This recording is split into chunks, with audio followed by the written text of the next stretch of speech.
வருகிற ஆகஸ்ட் 12ஆம் தேதி மகா சங்கடஹர சதுர்த்தி அன்று என்ன செய்யலாம், என்ன செய்யக்கூடாது என்று பார்ப்போம். இன்று தெரியாமல் கூட விநாயகருக்கு பிடிக்காத விஷயத்தை செய்து விடாதீர்கள். விநாயகரின் பக்தராக இருந்தால் இந்த பதிவை லைக் செய்யுங்கள். நீங்கள் கொடுக்கும் ஒரு லைக் விநாயகரை பற்றி நிறைய பதிவுகளை போட வழிவகுக்கும். ஓம் விக்னேஸ்வராய நமஹ என்று காமெண்ட் செய்யுங்கள்.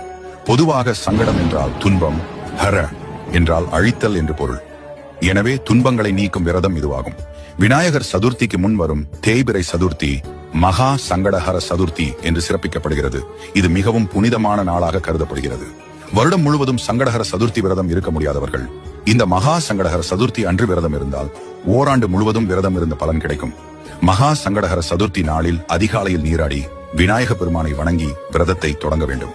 விரதம் இருப்பவர்கள் அன்று முழுவதும் உபவாசம் இருந்து விநாயகருக்கு பிடித்தமான கொழுக்கட்டை, லட்டு போன்றவற்றை படைத்து வழிபடலாம். ஓம் கம் கணபதையே நமக போன்ற விநாயகர் மந்திரங்களை உச்சரிப்பதன் மூலம் விநாயகரை வழிபடலாம். அன்று மகா சங்கடஹர சதுர்த்தி விரதம் இருக்கும்போது சந்திரனை பார்ப்பதை தவிர்க்க வேண்டும். விநாயகரை வழிபட்ட பிறகே சந்திர தரிசனம் செய்ய வேண்டும்.